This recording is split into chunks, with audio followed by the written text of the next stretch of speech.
I'm 680 News Senior Business Editor Mike Eppel. We got some very interesting jobs numbers in from Stats Canada this morning that pointed to a struggling economy for the month of August. In fact, the Ontario headline was 80,000 jobs lost last month. Now, that sounds bad, but economists were quick to point out that over the previous 2 months, the Ontario economy had added almost an equivalent amount of jobs.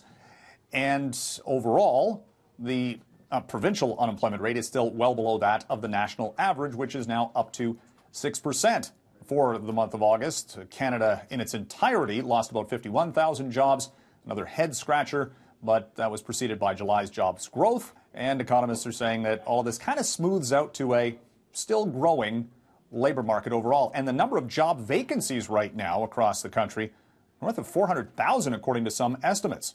This will likely keep the Bank of Canada raising interest rates modestly, but all of that is still dependent on the NAFTA file.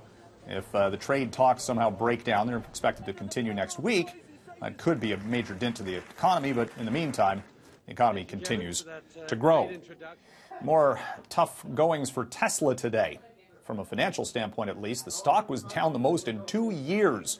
It tumbled after Elon Musk was featured in a podcast out of the United States where he appeared to be smoking marijuana, talking about all things Tesla, electric cars, electric airplanes, all sorts of things. But it just added to recent activity by the CEO of Tesla, following tweets about taking the company private and interviews with the New York Times and some questions whether or not there needs to be a new CEO at the electric car company and let Elon Musk continue as the sort of genius behind the scenes.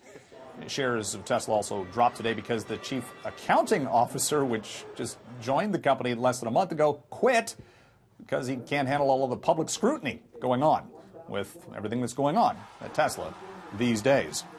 Tough week for Canadian markets. The TSX has actually been down 6 days in a row. It was down about 1.5% this week.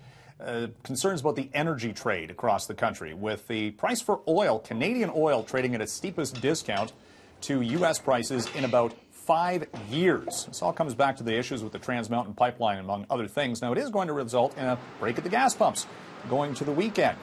The folks at Enpro telling us that gas is coming down by 3 cents per liter tonight to $1.32.9. Energy stocks were weak, and Wall Street today sold off as well after U.S. President Donald Trump again talked about slapping more tariffs on Chinese exports.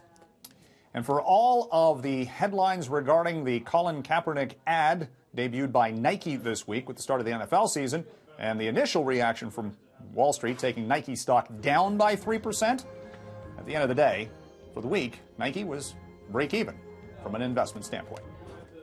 From the 680 Newsroom, I'm Mike Eppel for City News.